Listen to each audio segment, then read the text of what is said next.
how to respond. You know, if they're Jewish, they're usually really sweet. They're like, oh, how nice. I'm sure you're going to make this world a better place.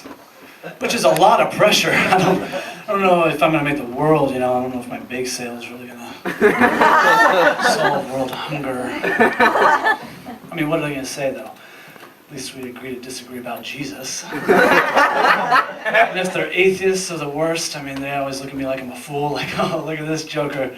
This guy thinks that there's a God. Don't tell me you believe in that Jesus guy, do you?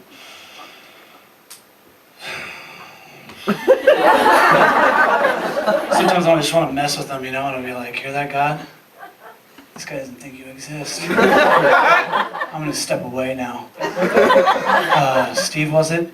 You'll be my prayers.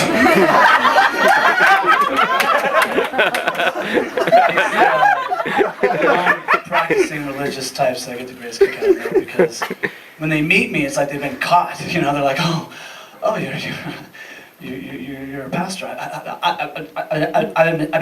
I've been meaning to go to church. I've just been so busy. I'm so tired. I'm like, hey, it's okay. You don't need to apologize to me. Apologize to him. Susie, was it? You'll be in my prayers.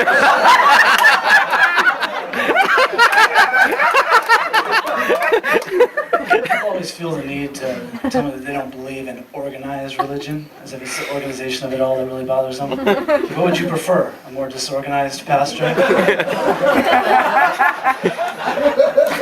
Good morning, afternoon, sorry I was late. Please, see me find my... Hey, you might have to borrow your Bible at home. And I was on the way over here and I was thinking about what to say. And I was reminded of that guy, Jesus, and he said, I remember saying something, it was like, do unto others or don't, you know. Because in the end, you know, when it all comes down, just dust in the wind. I'm a middle school pastor, which means that I'm a mentor to middle schoolers. Middle school was rough, wasn't it? It was terrible. Hated it. Hated middle school. I was awkward with the ladies, had no coordination.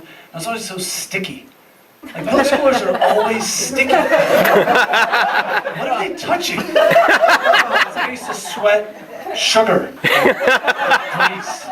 I had flour in my pockets, I could bake a cake. Middle schoolers love cake.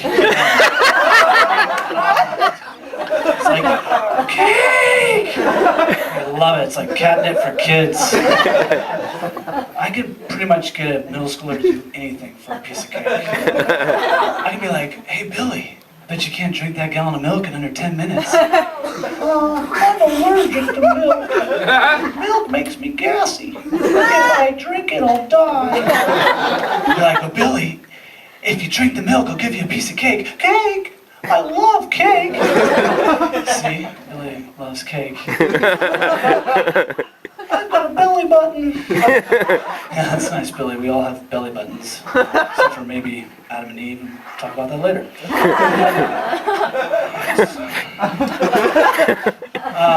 part of my job is that I have to shake kids' hands and give them high fives before they come to church in the morning. You know, welcome them in. What am I going to tell them? You're greasy, sticky messes? So I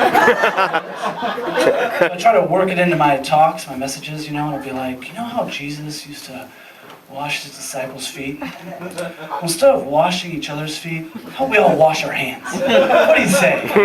Sticky little. I'm married, just recently celebrated my 3rd year anniversary. 3 years, we made it. Yes. Glad to be off the dating scene. You know, as a pastor, I never had a whole lot of luck meeting women in clubs. Shocker. Yeah, you know, I'd have a drink and I would, you know, walk over to the girl and I'd be like, oh, I see you're drinking wine. Jesus used to drink wine, you know. Dang it, why do I do that? I'd lean in, get her name, and it'd be like, Sarah. Oh, beautiful name, biblical. Cool. Abraham's wife? Sarah, nice.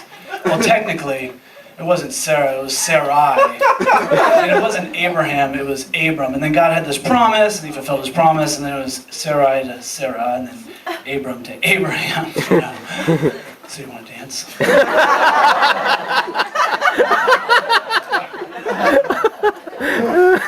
It's so loud in clubs. Like, what are we supposed to do trying to have a conversation in clubs? You can't hear anything. And in that conversation, inevitably, the occupation question comes up. You know, so what do? I'm a pastor. I'm sorry, what? I'm a pastor. Oh, you're an actor. No, I'm a pastor. You work in a pasture? No, I'm a pastor. And if you would, please open your Bible to Ephesians. Thanks, guys. You've been great. Yeah! Keeping over Mike Morgan! This was actually the very first joke that I learned in Sunday school, and Mike inspired me to remember it and tell it to you, and it is quite nice. And someday I hope to send it off to Reader's Digest. Hey, do you know why we say God bless you after we sneeze? Because some people suffer from allergies. First joke I ever learned in Sunday school.